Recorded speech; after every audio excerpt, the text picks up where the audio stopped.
Além do mais, nós não podemos esquecer que nós temos uma regrinha na CLT que, lá na rescisão indireta ou despedida indireta, artigo 483, a linha E, nós ali, a CLT reconhece que poderá o trabalhador postular uma rescisão indireta se houver ofensa aos seus familiares. Então, já estava na competência da Justiça do Trabalho analisar ofensas do empregador para os familiares do empregado. Claro, no sentido da justa causa, porque, na questão da justa causa, porque essa era a questão do 483. Mas não me parece correto dizer que o dano seria um dano indireto, e sim, aqui, com relação à morte, é um dano direto. E, além do mais, temos um outro argumento, que é a questão que os tribunais têm levantado, em algumas hipóteses, que é a unidade de convicção. Então, nós, em certo momento, teremos a ação julgada na Justiça do Trabalho sobre aquele acidente, se o ajuizamento for do acidentado. Mas, se o ajuizamento for de um parente do acidentado pelo dano desse parente, então, ele deverá ajuizar na Justiça Comum. Teremos, novamente, duas justiças julgando o mesmo acidente. Duas justiças julgando o mesmo acidente. Uma sob o prisma do empregado acidentado e a outra sobre o prisma do parente do empregado acidentado. Então, me parece lógico, por esse princípio também da unidade de convicção, que nós acabamos reconhecendo a competência da Justiça do Trabalho para julgar essas ações dos sucessores que pedem indenização pelos seus danos. Claro, danos decorrentes da relação de trabalho. E uma outra questão é que também me parece aqui pacífica, aqui não aparece muita controvérsia, é que o direito patrimonial ele se transfere hereditariamente.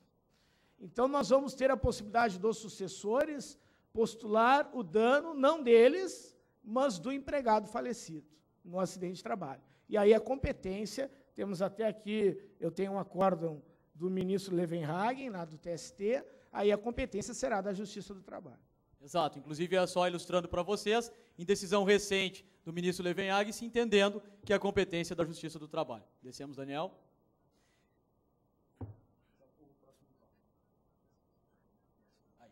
Da denunciação da LIDE, na questão da seguradora, vamos para o ponto específico, destacado.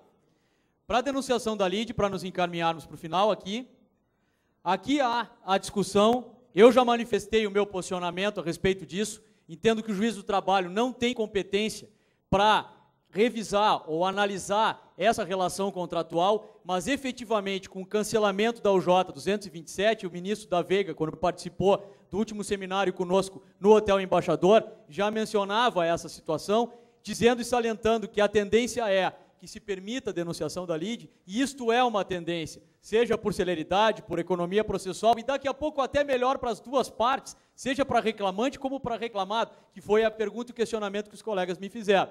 Então, há uma divergência a respeito disso, mas me parece que a tendência é de se aceitar. O tribunal, no primeiro momento, não estava aceitando, o TST já vem a aceitar, menciona, inclusive, na hipótese de indenização decorrente de acidente de trabalho, que é objeto do contrato de seguro firmado de empregado e empregador, como é o caso dos autos. E aqui já vem, portanto, entendendo, nessa situação, a jurisprudência, e acho que é a tendência a se firmar, da denunciação da LIDE ser aceita. Juiz Márcio, aceitaria a denunciação da LIDE ou não? Sim ou não? Assim, objetivamente. Eu respondo com outra pergunta, então, porque, novamente, eu invoco a coerência. Eu sempre ensino em aula para os meus alunos que, quando estou falando sobre sucessão de empregadores, que aquela cláusula contratual entre o empregador sucedido e o empregador sucessor não será apreciada na Justiça do Trabalho, e sim na Justiça Comum, né? Então, eu vou ter que aceitar também a denunciação da LIDE no caso da sucessão de empregadores. Por que só com relação à seguradora? Então, vamos ser coerentes. Eu estou defendendo que não cabe a denunciação da LIDE por se tratar de uma ação de regresso. Uma ação de regresso do réu contra alguém, que é a seguradora, que vai ter que assegurar aquele direito.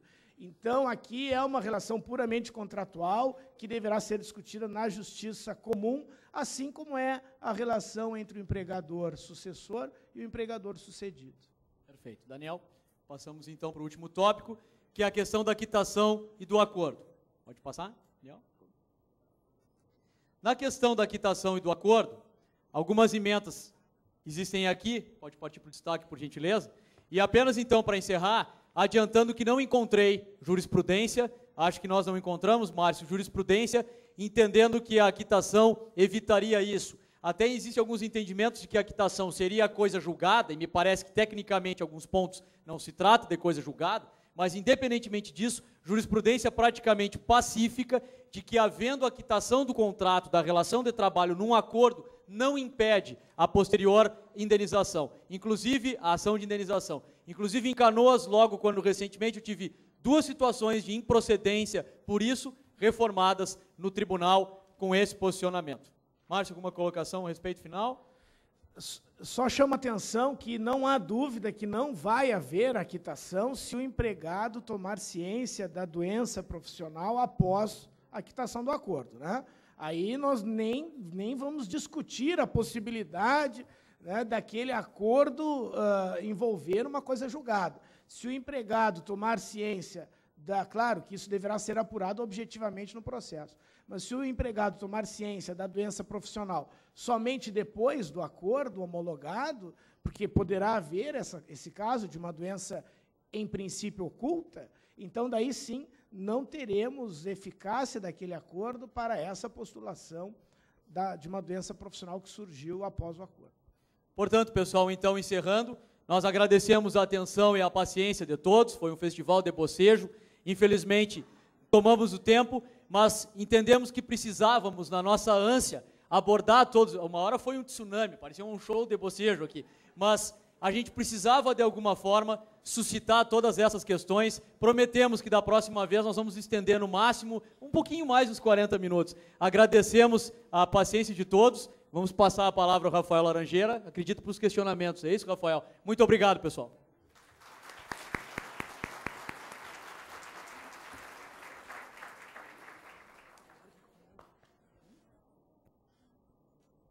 Cadê o Rafael?